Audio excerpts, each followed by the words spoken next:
என்ன விஷயம்? என் ஆளை பார்த்து ஒரு வாரம் ஆச்சுமாப்ல. அதை விட ஜுஜுபி மேட்டர், அதை விட முக்கியமான மேட்டரோட நான் வந்திருக்கேன். யாழு என்ன அக்செப்ட் பண்ணிக்கிட்டாடா. சூப்பர்ரா. எப்ப கல்யாணம்? கூடிய சீக்கிரமே. என்ன அதுல ஒரு சட்ட சிக்கல் இருக்கு மாப்ள. சட்ட சிக்கலா? நான் தலைவர் ஆகணும். எது? தாலி கட்டுறதுக்கு நான் தலைவரா இருந்துக்கிறேன். நீ வேணா செயலாளரா இருந்துட்டு போ. ஃபர்ஸ்ட் நைட் முடிஞ்சதுக்கு அப்புறம் பதவியை மாத்திக்கிறலாம். மிஸ்டர் கோடி, நீங்க ரொம்ப ஸ்டூபிடா பேசுறீங்க. இந்த வருத்தப்படாத வாலிபர் சங்கத்தை பொறுத்த வரைக்கும் நான் தான் நிறுவனர், நான் தான் தலைவர். காலத்துக்கு நீயே தலைவரா இருப்ப. உனக்கு அப்புறம் உன் மழையா, அதுக்கப்புறம் உன் பேர. நாங்க தலைவர் ஆகவே கூடாது. கடைசி வரைக்கும் செயலாளர் வந்து செத்து போயிருந்து இல்லையா? உலகத்துல உள்ள போருக்கும் வாருக்கும் மூல காரணம் யாருன்னு பார்த்தா ஒரு பொண்ணா தாண்டா இருப்பா. உன் பின்னாடி ஒரு பொண்ணு தான் இருக்கா.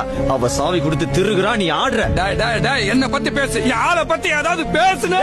அப்படிதான்டா பேசுவேன். உன் ஆள் ஒரு அவ, நீ ஒரு இவன்டா. ஆமா, ஆள் போல அது, நீ போல இது. போட